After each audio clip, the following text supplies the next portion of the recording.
बिस्मिल्लाहिर्रहमानिर्रहीम।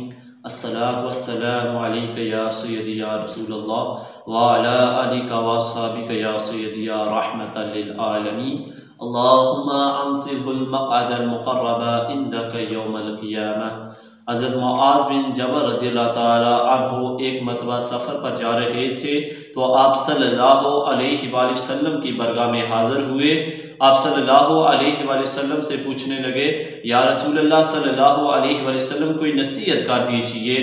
तो आप सल्लल्लाहु अलैहि वसल्लम ने इरशाद फरमाया कि ए मुआज़, जब भी इबादत करो तो अल्लाह ताला की इबादत करो, उसके साथ किसी को शरीक ना ठहराओ। हज़रत मुआज़ रज़ियल्लाहु ताला अन्हु ने अर्ज़ की, या रसूलल्लाह सल्लल्लाहु अलैहि वसल्लम, इसके अलावा कोई और नसीहत कीजिए। आप सल्लल्लाहु अलैहि वसल्लम ने इरशाद फरमाया कि जब भी कोई बुराई का काम कर लो तो फौरन नेकी करो। हज़रत मुआज़ रज़ियल्लाहु ताला अन्हु ने अर्ज़ की, या रसूलल्लाह सल्लल्लाहु अलैहि वसल्लम, इसके अलावा कोई चीज़? आप सल्लल्लाहु अलैहि वसल्लम ने इरशाद फरमाया कि इस्तिकामत इख्तियार करो और अच्छे अखलाक अपनाओ।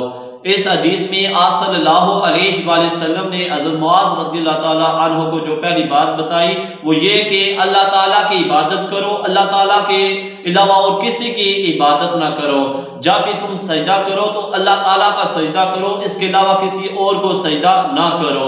और दूसरी चीज़ जो आप सल्लल्लाहु अलैहि वसल्लम ने इरशाद फरमाई कि अल्लाह ताला के साथ किसी को भी शरीक ना ठहराओ, क्योंकि उस दौर में लोग बुतों की पूजा किया करते थे। इस वजह से आप सल्लल्लाहु अलैहि वसल्लम ने इरशाद फरमाया कि अल्लाह ताला के साथ किसी को शरीक नहीं ठहराना, बल्कि अल्लाह ताला ही सिर्फ इबादत के लायक है। उसके बाद आप सल्लल्लाहु अलैहि वसल्लम ने इरशाद फरमाया कि जब भी कोई बुराई का काम कर लो तो फौरन नेकी करो।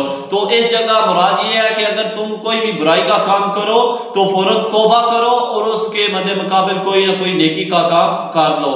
चौथी चीज जो आप सल्लल्लाहु अलैहि वसल्लम ने इरशाद फरमाई कि कोई भी काम शुरू करने लगो तो उस पर इस्तिकामत करो, चाहे वो थोड़ा सा ही हो, लेकिन तुम्हारी इस्तिकामत उसके ऊपर मुकम्मल होनी चाहिए, दरमियान में उसको छोड़ना नहीं चाहिए।